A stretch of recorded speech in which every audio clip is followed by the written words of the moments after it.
কবিতা, তুমি অস্তিত্ব।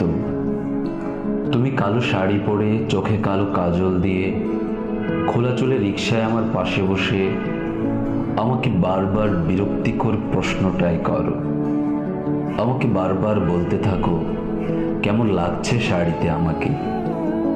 আবার নিরবিচ্ছিন্নিত চাহনিতে তুমি রাগান্বিত হয়েও বলো, আমি এত সুন্দর করে সাজলে তোমার চোখে আমি সুন্দর না। যদি আমার চোখে তোমাকে সুন্দর করার জন্য রং বেরং কসমেটিক্স থেকে দামি কাজল কিনে পড়তে হয়, যদি সাজ কসমেটিক্স থেকে আকর্ষণীয় চুড়ি কিনে পড়তে হয়, যদি বঙ্গলক্ষ্মী থেকে দামি শাড়ি কিনে পড়তে হয়, আমি আসবো শুনে তোমাকে তাড়াহুড়া করে সাজতে হয়, তাহলে তোমার সাথে আমার ভালোবাসা নয়, অন্য কিছু।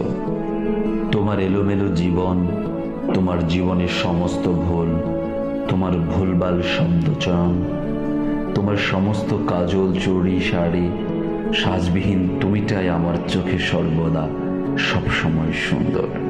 সাজবিহীন তুমিটাই আমার কাছে সর্বদা সবসময় সুন্দর।